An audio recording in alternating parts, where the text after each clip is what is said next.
अगर आप अपने आईक्यू का सही जगह यूज नहीं करते हैं तो आपके आईक्यू लेवल के हाई होने का कोई फायदा नहीं। अगर आप अपने इमोशंस को ही कंट्रोल नहीं कर पा रहे तो फिर जीनियस होने के बावजूद आप लाइफ में फेल हो जाएंगे। ऐसे भी लोग हैं जिनका आईक्यू लेवल हाई था, फिर भी वो सेम मिस्टेक रिपीट करते रहते थे। इमोशनल इंटेलिजेंस के ऑथर डैनियल गोलमैन, उनका मानना है कि ईआई यानी emotional intelligence can matter more than IQ, जबकि एवरेज आईक्यू और गुड ईआई वाले लोग लाइफ में ज़्यादा बेटर परफॉर्म कर पाते हैं। वहीं हाई आईक्यू और लो ईआई वाले लोग ऑलमोस्ट फेल होते देखे गए हैं। इससे पहले कि आप अपने बैड लक का रोना रोए, आपको ये बता देते हैं इमोशनल इंटेलिजेंस इम्प्रूव की जा सकती है। सबसे पहले इमोशनल इंटेलिजेंस के कंसेप्ट को समझना, फिर आपको अपने इमोशनल इंटेलिजेंस को कैसे इम्प्रूव करना है उसमें आपकी हेल्प की जाए, यही इस बुक का मेन गोल है। फर्स्ट चैप्टर में इमोशंस के बारे में बताया जा रहा है। आपकी लाइफ में एक सेकेंड भी ऐसा नहीं होगा जो इमोशंस के बगैर गुजरता हो। ये आपके लाइफ का एक बहुत ही क्रूशियल पार्ट है। ये सारे इमोशंस हमारी लाइफ के बाकी एरियाज को भी इन्फ्लुएंस करते हैं, जैसे कि हमारे डिसीजन मेकिंग प्रोसेस को, हमारे थॉट्स को, यहाँ तक कि हमारे इंटेलिजेंस को भी इन्फ्लुएंस करता है। हम सब लाइफ में कभी न कभी बहुत सैड होते हैं। आपने नोटिस की होगी कैसे सैडनेस हमारे थॉट प्रोसेस को इन्फ्लुएंस करती है। तब आप अपने पास्ट के अनप्लेजेंट एक्सपीरियंस को और भी ज़्यादा याद करने लगते हैं। ये सारी थॉट्स हमारी सैडनेस को और ज़्यादा बढ़ा देती है। हम और भी ज़्यादा बुरा फील करने लगते हैं। यह सब कुछ हमारे इमोशंस की वजह से होता है। ऑथर का मानना है कि इमोशंस हमारे माइंड से भी स्ट्रांग होते हैं। ऐसा भी देखने को मिला है कि कई extra intelligence mind proper emotional intelligence के बगैर पूरी तरह से यूजलेस प्रूफ हुए हैं। डैनियल गोलमैन के इमोशनल इंटेलिजेंस के 5 डोमेन्स की बात करें तो यह एक कॉम्प्लेक्स कंसेप्ट है, लेकिन अगर इसे हम डिवाइड करके देखें तो इसे समझना काफी हद तक इजी होगा। Identify your emotions. बहुत से लोग अपने इमोशंस को समझ ही नहीं पाते हैं, फिर ऑटोमेटिक वे में एक्ट करने लगते हैं। जैसे हम सभी कभी न कभी किसी बात को लेकर जेलस फील करते हैं, जो कि एक नेचुरल इमोशन है। लेकिन जब हम ऐसे इमोशंस को एक्सेप्ट नहीं करते हैं तब दूसरों के लिए बुरा सोचना शुरू कर देते हैं। अपनी फीलिंग्स को एक्सेप्ट करना ही गुड इमोशनल इंटेलिजेंस का फर्स्ट स्टेप है। इसके लिए मेडिटेशन एक बेस्ट मेथड है अपने इमोशंस को कंट्रोल करने के लिए। जब आप मेडिटेशन करते हो तो बहुत सारी इधर उधर की बातें घूमना शुरू हो जाएंगी, लेकिन अपने माइंड में थॉट्स को चलने दीजिए। इस बात का ध्यान रखिए कि सारे थॉट्स आए और चले जाएं। आपको किसी भी थॉट को पकड़कर नहीं बैठना है, नहीं तो यह आपके माइंड और जजमेंट पावर को ब्लॉक कर देंगे। First domain self awareness. जब आप सेल्फ अवेयर होते हैं तो आप ये समझ पाते हैं कि आप हर सिचुएशन में क्या फील कर रहे हैं। अपने इमोशंस के बारे में सोचते हुए टाइम बिताने को ही सेल्फ अवेयरनेस पर काम करना कहते हैं। आपको किस बात पर गुस्सा आता है, आपको क्या चीज़ खुशी देती है। आपको ये समझने की ज़रूरत है कि क्यों कुछ बातें हमें रिएक्ट करने पर मजबूर करती है।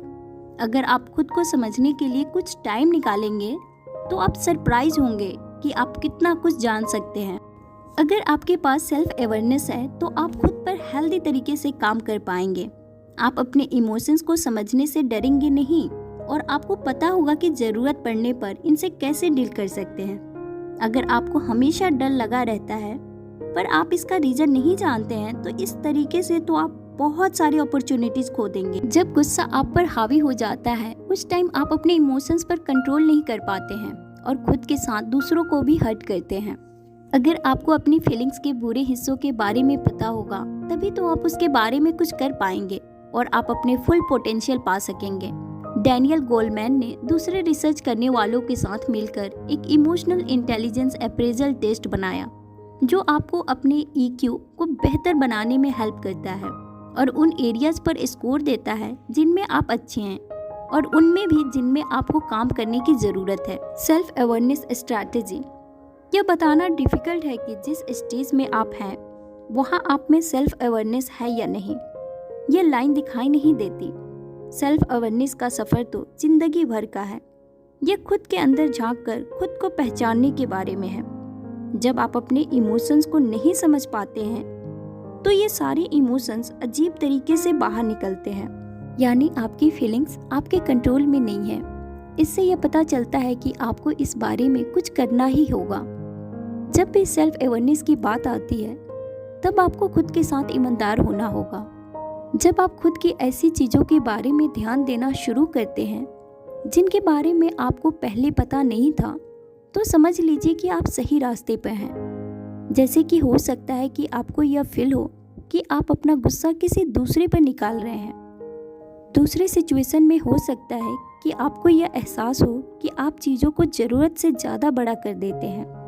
आपको याद रखना चाहिए कि आपके इमोशंस न सिर्फ आपको बल्कि और लोगों को भी इफ़ेक्ट करते हैं। Second domain, self management. Self management आपकी सेल्फ अवेयरनेस पर डिपेंड करती है। यह आपकी वो एबिलिटी है जो आपके इमोशंस के लिए आपकी अवेयरनेस को यूज करती है। जब भी आपके इमोशंस की बात होती है आप उसे बड़े ही फ्लेक्सिबल वे में यूज करते हैं। सेल्फ मैनेजमेंट यह जानना होता है कि हर चीज़ से जुड़े इमोशनल रिएक्शन को आप कैसे मैनेज कर सकते हैं। इमोशन आपके डिसीजन लेने की पावर को बिगाड़ सकता है, इसलिए ऐसे सिचुएशन से कैसे डील करेंगे यह जानना एक बहुत बड़ा स्किल है। मॉडर्न टेक्नोलॉजी हमारी काफ़ी मदद करती है, लेकिन अक्सर हम इसका मिसयूज करते हैं, जिसे साइकोलॉजिस्ट यह प्रूव कर चुके हैं। जो लोग ज़्यादा डिप्रेशन में रहते हैं वो सोशल नेटवर्क पर दूसरों से ज़्यादा एक्टिव रहते हैं। अपनी प्रॉब्लम को सॉल्व करने या कुछ प्रोडक्टिव करने के बजाय ऐसे लोग घंटों तक अपनी सोशल नेटवर्क प्रोफाइल को स्क्रॉल करते हैं, कुछ न कुछ सर्च करते रहते हैं। Self management strategy. Self management का मतलब सिर्फ अपने इमोशंस को कंट्रोल करना नहीं है। ऑथर हमारी इमोशन का कंपेयर एक ज्वालामुखी से करते हैं। लावा निकलने से पहले ज्वालामुखी के सतह के नीचे बहुत हलचल होती है। ठीक वैसे ही गुस्से के फूटने से पहले आपके अंदर भी बहुत कुछ चलता रहता है। आपको इन्हीं इमोशंस पर केयर करना होगा। बेशक सेल्फ अवेयरनेस के बिना सेल्फ मैनेजमेंट नहीं हो सकता। आप क्या फील कर रहे हैं उसे पहचानिए। आप जब तक अपनी फीलिंग्स को महसूस नहीं करेंगे तब तक अपनी फीलिंग्स की तरफ रिस्पॉन्ड नहीं कर सकते। जब आप खुद को सेल्फ मैनेज करते हैं तब आप अपने लिए सक्सेस का वे तैयार करते हैं। आप अपने कॉम्प्लेक्स प्रॉब्लम को कंट्रोल कर सकते हैं। सेल्फ मैनेजमेंट से आप में फ्लेक्सिबिलिटी आती है। किसी भी बदलाव की सिचुएशन में आप ठीक से रिएक्ट करेंगे। इससे आपको सही और प्रोडक्टिव डिसीजन लेने में हेल्प मिलती है। ऑथर एक स्ट्रैटेजी सजेस्ट करते हैं, इमोशन वर्सेस रीजन की लिस्ट बनाएं। ज़्यादातर आपके इमोशंस और आपके लॉजिकल माइंड के बीच लड़ाई चलती रहती है। दोनों साइड आपको अपनी ओर खींचती है। एक लिस्ट बना लेने से आपका माइंड साफ देखने लगेगा। राइट कॉलम में लिखिए कि आपके इमोशंस आपसे क्या करने को कह रहे हैं। लेफ्ट कॉलम में ये लिखिए कि रीजन देने वाला माइंड क्या कह रहा है।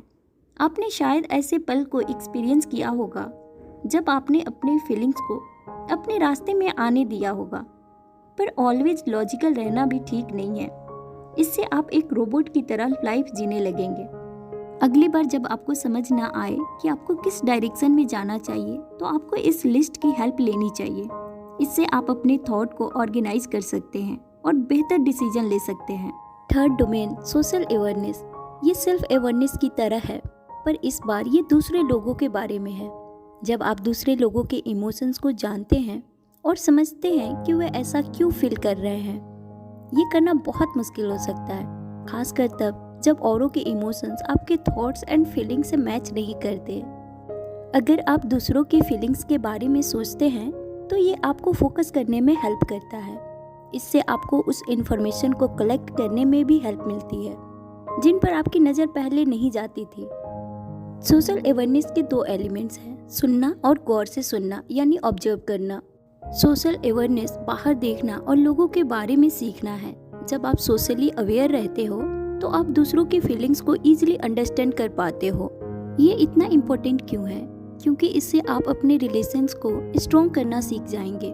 सोशल अवेयरनेस आपको लोगों के शब्दों से न कही गई बातों को भी समझने में हेल्प करता है, जैसे कि बॉडी लैंग्वेज को समझना।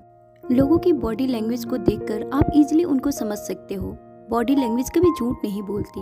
ये देखकर आप इजीली समझ जाते हो कि सामने वाला असल में क्या फील कर रहा है और उसी के अकॉर्डिंग आप रिस्पॉन्स करते हो। Fourth dimension, relationship management.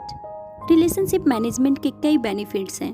ये आपको बेहतर कम्युनिकेट करने में हेल्प करता है, जिससे आप औरों के साथ बेहतर कनेक्शन बना सकते हैं। जब आपका रिलेशनशिप मैनेजमेंट अच्छा होगा तो आपको यह भी समझ आएगा कि दूसरों को कैसे ट्रीट करते हैं। अगर आप किसी के साथ रिलेशनशिप नहीं जोड़ सकते तो उनके सामने आपको अपनी बात रखने में डिफिकल्टी होगी।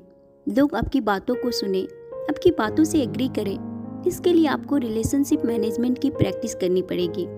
ऐसा करना बहुत डिफिकल्ट होता है, खासकर स्ट्रेस वाली सिचुएशन में। ऑथर द्वारा किए गए एक स्टडी में पाया गया कि 70% पार्टिसिपेंट्स को स्ट्रेस हैंडल करने में दिक्कत हुई। इसलिए हैरानी की बात नहीं है कि रिलेशनशिप बनाना इजी नहीं होता है। रिलेशनशिप मैनेजमेंट स्ट्रैटेजी रिलेशनशिप पर काम करने के लिए बहुत एनर्जी और इफर्ट लगता है।